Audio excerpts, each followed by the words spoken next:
You're watching the KOAM Morning News on Fox 14. Right now at 7, a convention made up of Kansas Senate District 13 Precinct Committee members met to elect a senator to take over Richard Hildebrand's resigned seat. Also, the man charged with the murder of a 4-year-old Athena Brownfield has been extradited back to Oklahoma. And we have alert days as we head into Tuesday and Wednesday for an incoming winter storm. We're going to break down what this system looks like coming up. The 4 states' most watched news starts now. Thanks for joining us for the KOAM Morning News on Fox 14. I'm Tanya Bach. Semi-truck overturns in Jasper County overnight. Right before 9 p.m. Sunday, authorities responded to reports of a large truck crash near Baseline Boulevard and County Road 80. Troopers discovered the truck had left the roadway to the right, went through a barbed wire fence and overturned in a field. The truck had been hauling just under 30,000 pounds of metal supplies headed to a manufacturing company in Kansas. The driver did not sustain any injuries. Crews had the roadway back open at about 11:15. Authorities have 5 escaped inmates back in custody and on their way back to the St. Francis County, Missouri. The first inmate, Michael Wilkins, was taken back into custody last Friday. The other 4, Lujan Tucker, Aaron Sebastian, Kelly McShawn, and Dakota Pace, have all been apprehended in Ohio. The St. Francis County Sheriff's Department continues to work with United States Marshal Service as all inmates are returned back to the Farmington Detention Center. The man charged with the murder of missing Oklahoma 4-year-old Athena Brownfield is back in Oklahoma. Ivan Adams was arrested last week in Arizona on murder and child neglect charges in Athena's death in Cyril, Oklahoma. Alyssa Adams is also charged in the case. She faces 2 counts of child neglect. Court documents show Alyssa Adams claims to have witnessed Ivan severely beating Athena on Christmas, leaving with her body. Athena was reported missing on January 10th after her sister was found alone by a postal carrier. The remains of a child were found during the investigation, but authorities have not officially confirmed they are Athena's.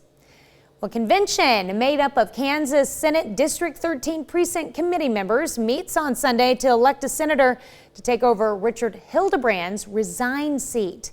Candidates Dan Muter and Tim Schallenberger were given the chance to speak on why they should be elected and answered questions from the delegates. Officials say because the election is happening so fast, people who are elected members of the Republican Party in the district vote for the replacement. We're hearing from the candidates on what they think they can bring to the party to serve in the Senate and continue Richard Hildebrand's legacy. And what the voters are looking for, there are about 130 voters total, are looking for the person who they think is best going to represent their interests. Schallenberger was elected for the role. The new senator will finish out almost 2 years remaining on Hildebrand's current term before running for re-election in November of 2024. Well, a bright fireball streaked across the night sky over Tulsa, Oklahoma. The meteor was captured on a surveillance camera early Friday morning. Some residents report hearing a sonic boom. No word yet on where or if the meteor landed. I actually saw that meteor Friday morning as it passed over southeast Kansas here, and some doorbell camera from Joplin captured it as well. It was reported, several reports over hundreds of miles of this thing. So very impressive to see for sure. And we have an impressive winter storm on the way. So now, between now and tomorrow morning is your time to take action and get ready for some potentially heavy snowfall. We've got winter storm watches for the counties in blue kicking in tomorrow evening, running through Wednesday morning. And here's the system. We're looking at anywhere between about we'll say 11 and 1 right now for this to start moving into the area, and then we'll just be socked in with snow as we head through tomorrow evening into the overnight and into early Wednesday morning before the system begins to exit and we start to see just some flurries out of it. In terms of snow totals, most of southeast Kansas anywhere maybe from 1 to 3 inches. This darker blue swath is a 3 to 5 inch rain, and then down here where we've got the winter storm watches, that's upwards of 5 to 7 inches with locally higher amounts possible. We're clear to start the day in Joplin, but it will start to get cloudy. 23 as we start the day as well, so pretty chilly out there. Chilly across the region, 21 Iola, 22 Chanute, 22 Chetopa, 23 Miami Anderson, and 24 Carthage, Neosho, and Lamar. As we go through today, looking for a high of about 43 degrees, mostly cloudy skies and a calm wind, and will be mostly cloudy as we head into tonight and drop back down to a low of 31 degrees. Up next, why a UK food advisor is saying you should not bring cake into the office anymore. And later, a young cancer patient in California gets the surprise of a lifetime as she receives a special visit from the Plain White T's singer. You're watching KOAM Morning News on Fox 14. In Health Watch this morning, a medically based poll says most Americans do not see themselves as capable to help in a medical emergency. The new poll from the American College of Emergency Physicians and Morning Consult says about half of American adults are not prepared to help in a medical crisis. 3/4 say they can communicate with a 911 operator, but only just over half say they could do cardiopulmonary resuscitation, also known as CPR. 47% could apply a tourniquet to control bleeding or move people to safety, but less than 30% felt ready to use an automatic external defibrillator or an AED in a cardiac arrest. The FDA is relaxing some rules to make ibuprofen more accessible to hospitals and health systems. Friday, the agency relaxed rules for certain facilities to compound ibuprofen into a liquid. Liquid ibuprofen products are used in medical facilities to treat the current surge in respiratory infections because some patients are unable to swallow solid pills. The FDA says it's aware of reports that hospitals were having trouble obtaining certain approved versions of the liquid drug. This move does not pertain to over-the-counter forms of the medication administered outside of medical facilities. Well, something to think about before your next trip to the nail salon. A new study published last week in the journal Nature Communications says ultraviolet drying lamps damage DNA and cause cell mutations that can lead to cancer. Study claims exposure to UV light for one 20-minute session caused 20 to 30% of exposed cells to die. The remaining cells were said to have also suffered DNA damage and mutations, drawing comparisons to skin cancer. Subway commuters may have a new concern to worry about. Medical health providers say they're seeing more cases of unsightly leg veins in commuters who may have to stand too long to get to work. The problems are being reported more as workers transition back from sedentary routines like remote work. Prolonged sitting itself can also cause problems with varicose or spider veins. Treatments include compression socks, leg elevation, and regular exercise. Others with vein problems may need non-invasive injections or laser therapy. United Kingdom Food Advisor says people should not bring cake to the office anymore. The UK Food Standards Agency chairwoman compared sweet treats in the office to passive smoking. Susan Jebb says they both bring harm to others in an interview with the UK Times. She said it's a struggle to rely on willpower to not overeat sweets if people in the office are always bringing them in. About 1 in 33 babies is born with a birth defect in the U.S. every year. That's according to the CDC. And while many will go on to lead happy, healthy lives, birth defects are a leading cause of infant death in this country. Mandy Gaither has steps for those who are pregnant that they can take to reduce the risk in honor of National Birth Defects Awareness Month. 13 years ago, when Amy DeSantis gave birth to twins, she had no idea one of them had Down syndrome and a heart defect. It's overwhelming. There's a lot of fear, a fear of the unknown, a fear of what the future will look like. Will this child have a future? Some birth defects are preventable, others are not, but experts say early intervention is critically important. The infant and maternal health nonprofit March of Dimes says most birth defects happen within the first trimester, but can happen later in pregnancy too. A lot of women have no idea what their risk is or anything about birth defects. The organization says taking 400 micrograms of folic acid before and during early pregnancy can help lower the risk, as can seeing a healthcare provider at the beginning of pregnancy, where medications and medical history can be reviewed, and avoid drugs, smoking, and alcohol while pregnant. The number one cause of preventable birth defects is alcohol. And researchers did a study that showed almost 1 in 7 pregnant people is drinking alcohol today. DeSantis's twins just turned 13, and despite his challenges, her son is thriving. He does everything that his sister does and then some. So he's living a wonderful life, and he's a happy guy. The exact cause of most birth defects is not known, but the March of Dimes says things that can put you at higher risk for having a baby born with a defect include having certain health conditions like diabetes, taking certain medicines before or during pregnancy, and your age. If you're 34 years old or older, you may have an increased risk. We've got alert days for Tuesday and Wednesday with an incoming winter storm. Winter storm watch is already out for these blue counties tomorrow evening through Wednesday morning. Full look at your forecast when we come back. A 102-year-old woman is keeping up with her lifelong passion. After decades, she is still picking up her painting brush to turn out works of art. Dawn Timoney has more. She's from right here in Chestnut Hill, and honestly, I would never have guessed in a million years, if I didn't already know, that this sweet, talented, and engaging woman was a centenarian. Always liked art and painting. And at 102 years old, Emily Braesky is still at it. She studied at the Pennsylvania Academy of the Fine Arts as a young woman, but says one of the things that got her interested, the family card game. Our family used to play cards a lot, and we had a wonderful pack of cards that had famous artists on there, and that sort of intrigued me. Known as KO to her friends, she began painting portraits in her 40s, including former Governor Raymond Schaefer and several Commonwealth Court judges, which hang in the state capitol. She recalls a retired lawyer recently remarking on them. He saw my portraits, and he said, "Oh, I know them, each one of them." So I thought, good, it worked. Emily also painting many portraits over the years of Philadelphia families. 5 of them adorn the walls in the home of longtime Chestnut Hill resident Jack McMeekin. I like her as much, if not more, than her work. She's just such a genuine person.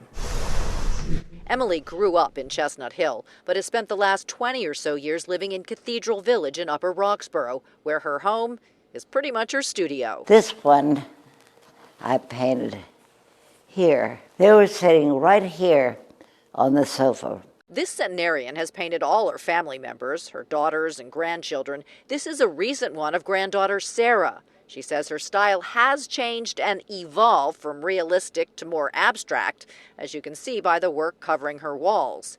As for her portrait painting, People still ask me. I'd give it a try. and no, don't expect Emily to be hanging up her paintbrushes anytime soon. I feel uncomfortable when I'm not painting. It's just something that happens. Absolutely incredible. Now, she was asked her secret to a long life and good health, and the answer? Exercise. She was an avid golfer and tennis player back in the day. Now she walks. She's also very socially active and has lots of friends. And we have a very active weather pattern setting up for us. We have an alert day heading into Tuesday and Wednesday for an incoming winter storm with heavier snow along and south of I-44. So today through tomorrow morning is your time to take action, get ready, be ready for this snow, especially where it's going to be heavier. You might be socked in for a day or so when we get this system in here. So we do have winter storm watches for these counties in blue starting tomorrow evening, running through Wednesday morning. As we take a look at the time of the system, we're looking between 11 and 1 is when it's going to start to move in. And we may see some rain to start in some areas, and then temperatures will cool down, transitions to a wintry mix, and then just plain old snow as we head through Tuesday evening into the overnight hours and into a very early Wednesday morning. We'll be dealing with this snow, and it'll eventually start to clear out by late morning to Wednesday. So southeast Kansas, we're looking 1 to 3 inches in this lighter blue. This medium blue shade is anywhere from 3 to 5 inches of snow possible. And then where the winter storm watches are along and south of I-44, anywhere from 5 to 7 inches possible, maybe even some heavier amounts. We're 23 in Joplin right now. Temperatures across the region, very chilly start for us today. We got 21 Iola, 22 Chetopa, 23 Miami, and 24 in Neosho and Carthage. So for today, a seasonable high of 43 under mostly cloudy skies and a calm wind. And as we head into this evening, we're going to speak English clearly and say that we're going to be cloudy for the evening, dropping back down to 31 for our overnight low. So again, alert days tomorrow and Wednesday, up to 40 to start, 33 Wednesday, a break Thursday, maybe some light flurries Friday evening, up to 54 Saturday, evening rain down to 28, turns into a wintry mix lasting into Sunday morning, and by Sunday a high of 35. We're back with more after this. We take this time to honor today's four-state hero, Steve Hale. Specialist Hale served in the Army from 1971 to 1973. He served in Germany and in Saigon, Vietnam with the USAR 7th Army in Europe. He received the Certificate of Merit for going above and beyond the call of duty from President Nixon during his service. A native of Columbus, Kansas, we thank you, today's four-state hero, Steve Hale. Well, a young cancer patient in California got quite a surprise when the singer of the band Plain White T's showed up there to sing the hit, Hey There Delilah. Well, the moment has now gone viral. Cedric Hood reports. I was just like, oh my gosh, and I just did this face. A song many of us know. 8-year-old Delilah was sitting in her bed after receiving cancer treatment, was shocked when this happened. I hear you're a big fan of our song Hey There Delilah, so figured that I would play it for you right now. So here we go.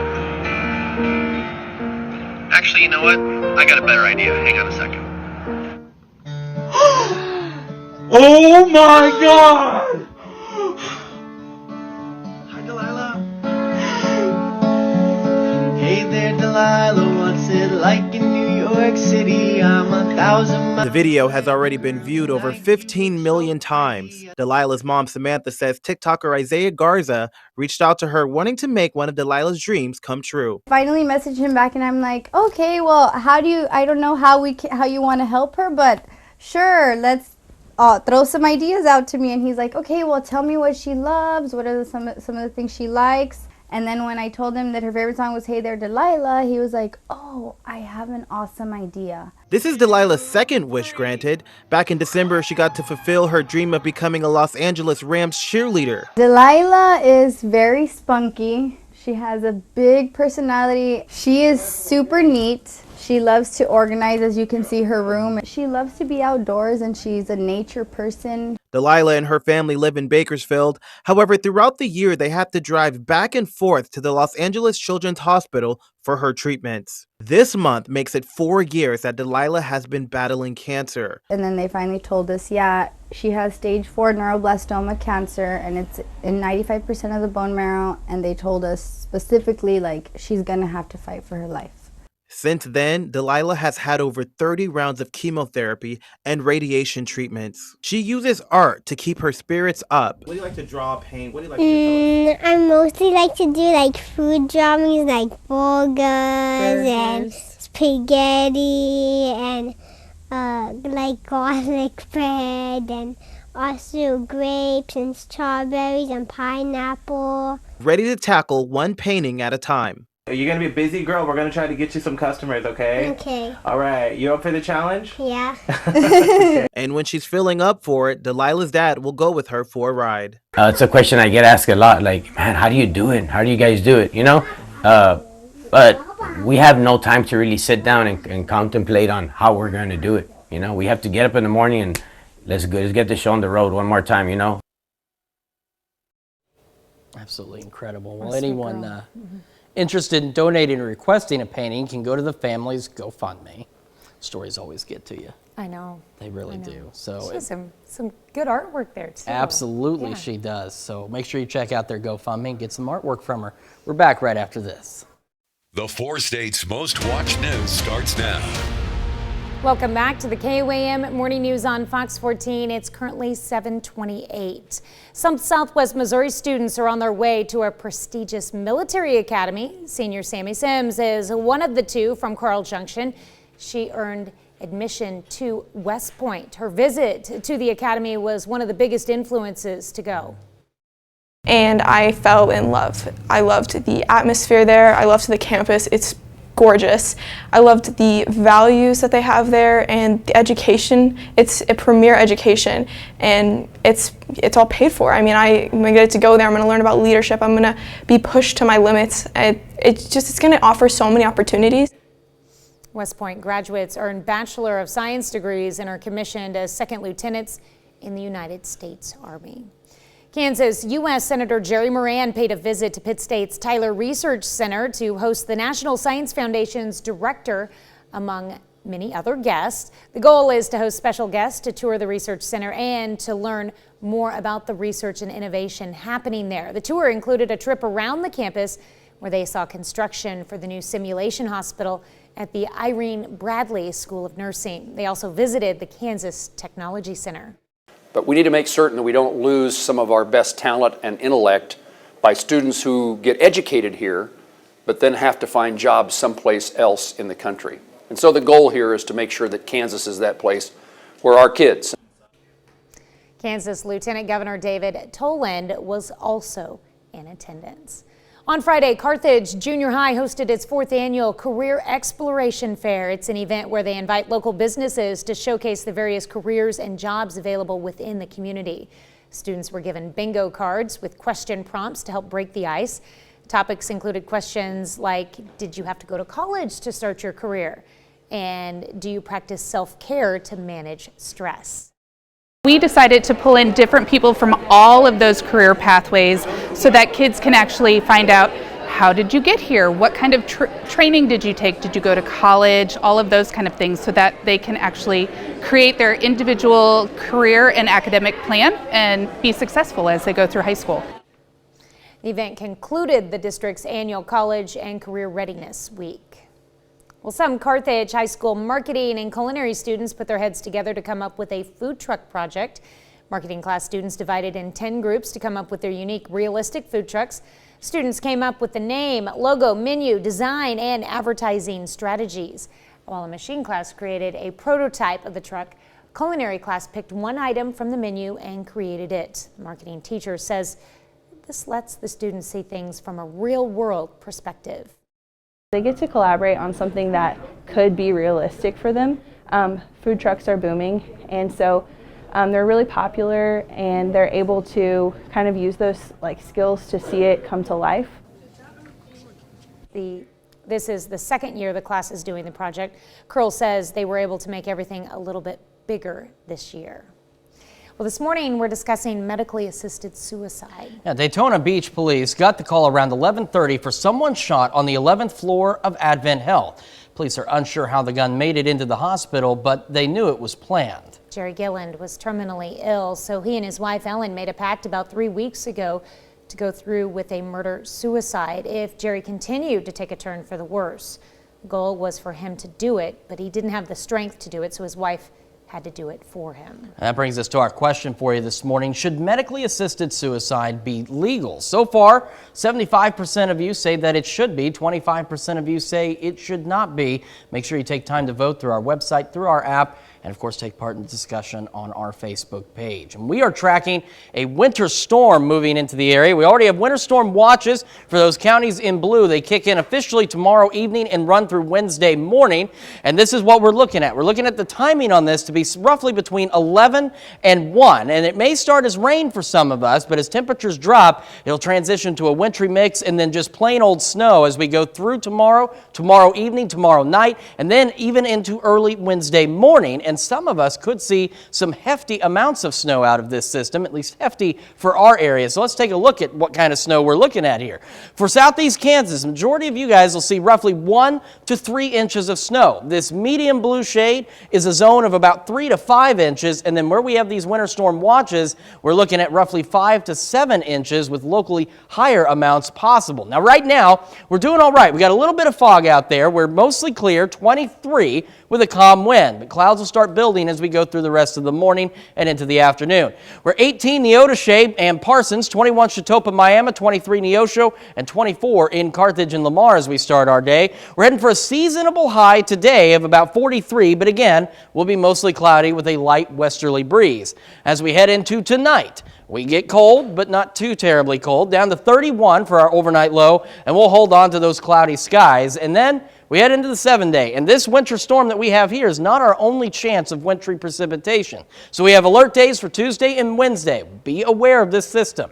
We're up to 40 tomorrow to start. down to 31, 33 by Wednesday, down to 21, so snow not melting anytime on Wednesday. 37 Thursday, not bad, and then on Friday, a slight chance of maybe a stray flurry or two in the evening. Now we're up to 46. Then we head into Saturday. Check that out, 54 degrees. And then we'll have some rain building in late Saturday evening. And as temperatures drop back behind that down to 28, that'll transition into a wintry mix that'll last into Sunday morning. We're only 35, and we struggle to get out of the 30s after Sunday. We'll have some clouds building in on Monday. Additional snow chances possible by next Tuesday and possibly even into Wednesday. And check out some of these overnight lows as they drop back through the lower 20s, even the upper teens. So winter is definitely here with a vengeance. We're definitely keeping an eye on the system. Right now, again, MoDOT camera at I-44 and Rangeline. You can see the highway. We'll be able to see it tomorrow morning, but as we head through the day on Tuesday, that situation will change. We're going to be back with more of the KOAM Morning News right after this. Welcome back to the KOAM Morning News on Fox 14. We've got Chris Alexander and Dustin Bayless with us from Hunters with a Mission, and they're here to tell us all about their mission. Gentlemen, welcome to the show. Thanks for waking up early with us. So tell me a little bit about what your mission is, and you've got something special coming up as well. Yeah, so we have an event this Saturday in Independence at the Independence Nazarene Church at 6 o'clock. Hunters with the Mission. What it is a waterfowl hunting derby that we use to raise money for a Christian orphanage in India and ultimately lead people to the love that Jesus offers us. So teams will go out all across southeast Kansas, down into Oklahoma, Missouri. We have teams coming up from Louisiana to hunt in this duck hunt. Their birds will be scored according to species. We'll come in that evening, have a dinner, and just a really fun time. We've had so many generous sponsors that have just very generously made this possible. And that's how we raise money for this orphanage, is we raffle off a lot of awesome raffle items. And we've made an impact. We've made a real impact at Metropolitan Mission Orphanage in India. Gotcha. And so this is also the 8th year for this as well. Yes, 8th year. 2 years ago, or last year, we moved to a bigger venue.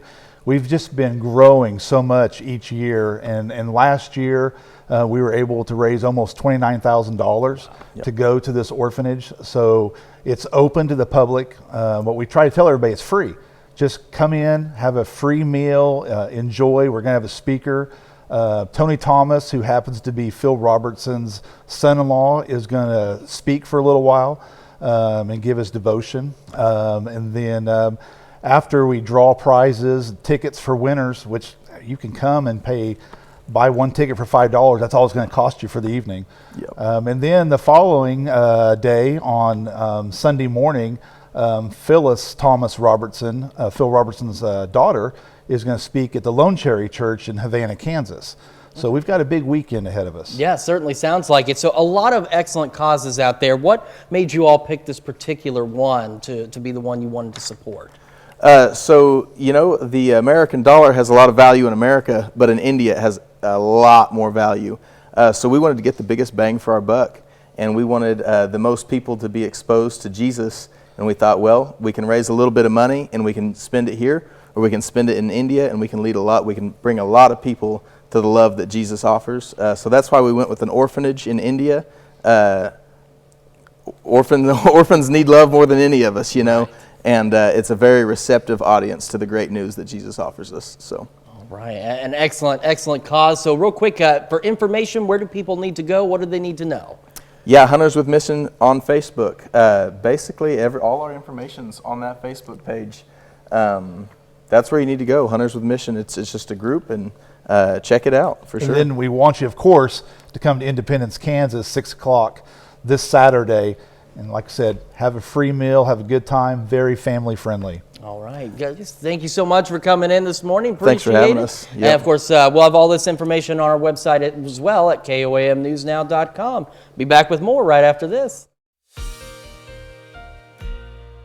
All right, we have alert days going into effect for tomorrow and Wednesday for an incoming winter storm. The heavier snow totals look to be along and south of I-44. So between today and through tomorrow morning, this is your time to take action, get ready, especially if you're in the winter storm watch area, which we'll cover in just a moment, because we could see some pretty decent snowfall with this system, again, especially along and south of I-44. So here's a look at those winter storm watches that we have kicking in tomorrow evening, running through Wednesday morning.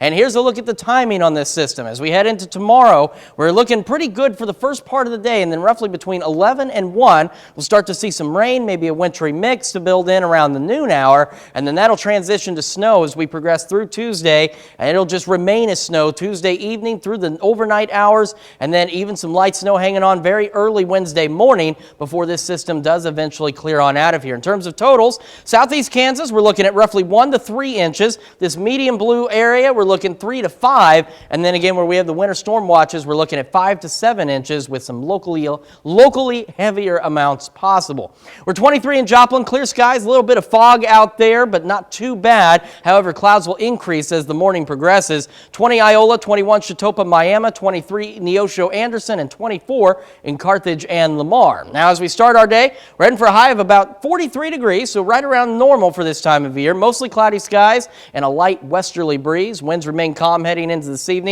Down to 31 for our low, and will be fairly cloudy out there. Going through, so we're up to 40 tomorrow, 33 on Wednesday. There's our alert days. We get a break Thursday up to 37, 46 Friday, maybe some evening stray flurries out there. Then we head into Saturday. We're up to 54, maybe some evening rain, but as the night goes on, we drop back down to 28. So this rain turns into a wintry mix that could last as we head into Sunday morning, and we're only looking at a high of about 35 on Sunday. In fact, we don't really get much out of the 30s most of next week, with another possibility of snow heading into Tuesday and Wednesday. That's a check your forecast. Now here's Tanya Bach with Consumer Watch. Well, tax season kicks off today, and things might look a little different this year for many taxpayers. Most Americans get a federal tax refund every year, and for many, that refund is a big boon to their finances. But that boon may be smaller this year. Tax experts say that's in part due to the expiration of some tax break enhancements that were in effect the previous tax year. And also, you should know if you pay later than the April 18th deadline, you may be subject to penalties and interest. Delta and United say desserts are returning for customers of the carrier's highest levels of service.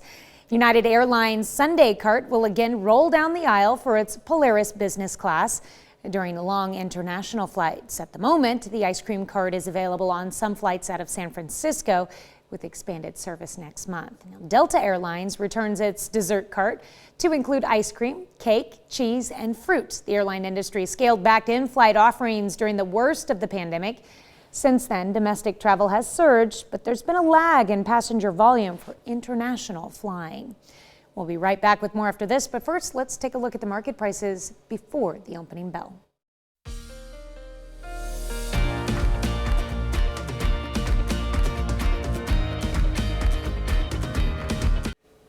Well, today is National Handwriting Day, celebrated on the birthday of John Hancock. But nowadays, penmanship, especially cursive, that's becoming a bit of a lost art. Michael George met with some children who are leading a cursive comeback. Think back. When was the last time you used cursive? Chances are it was to sign something. Most of us learned cursive in school, but for children growing up in a world of laptops, smartphones, and tablets, the writing lesson is fading away. A lot of people think that it won't be used later on in life, that since everything is focused on technology and typed things. Only 21 states currently require cursive instruction. You go all the way around. But some schools, like St. Edmund Elementary in Brooklyn, New York, never stop teaching it. And dot the I. And surprisingly, some kids are taking to it. I love how it looks so neat and so fun to do. 13-year-old Caitlin No doesn't just like cursive, she's the 2021 Grand National Cursive Champion, beating out the competition with her neatness and consistency. She finds her tidy penmanship helpful. When you're taking notes during class, it's more faster and you want to keep your notes, neat and easy to read.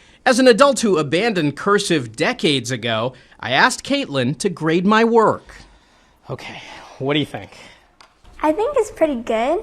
Okay. But I've noticed that you're kind of like your pencil's kind of shaky. You don't have to be nervous, just take your time. Okay. Just act like nobody's watching you right now. On the question of whether cursive is still useful today, it does allow us to read historical documents, including John Hancock's famous signature on the Declaration of Independence.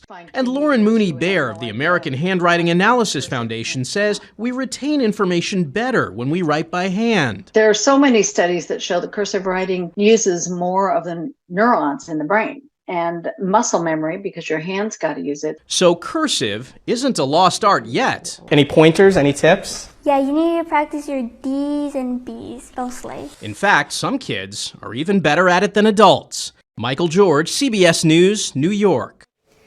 When the U.S. Department of Education introduced Common Core standards for schools in 2010, handwriting was not included. And states and schools can make the decision on whether or not to teach cursive. So I remember in the 3rd grade, I was terrified of learning cursive. I'm like, it was like learning a second language, you know? Learned in 3rd grade. Because some of the cursive letters do not look at all like their standard counterparts. The Q is the perfect example. It's like a giant number 2. And so if you don't know what that is and you're trying to read a cursive document, that could be tough. Well, and nowadays I see a lot of like mixed cursive and non-cursive writing. So. Interesting, interesting.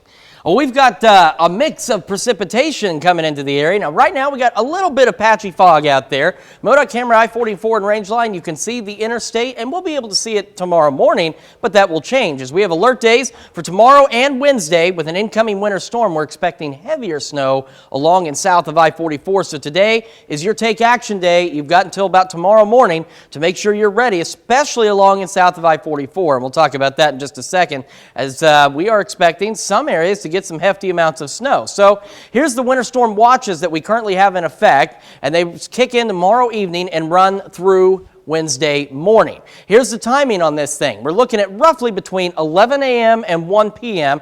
It'll start out for some of us as rain, maybe a light wintry mix, and then as temperatures drop heading into the evening, it'll transition to pretty much all snow, and it will remain all snow through Tuesday evening, the overnight hours, and then into early Wednesday morning before this system finally starts to wrap up and move on out of here. This is our best chance of some real snowfall so far this year. We're looking in southeast Kansas, about 1 to 3 inches. This medium blue color is roughly 3 to 5 inches. And where we have those winter storm watches, we're looking at 5 to 7 inches possible, with some locally higher amounts possible as well.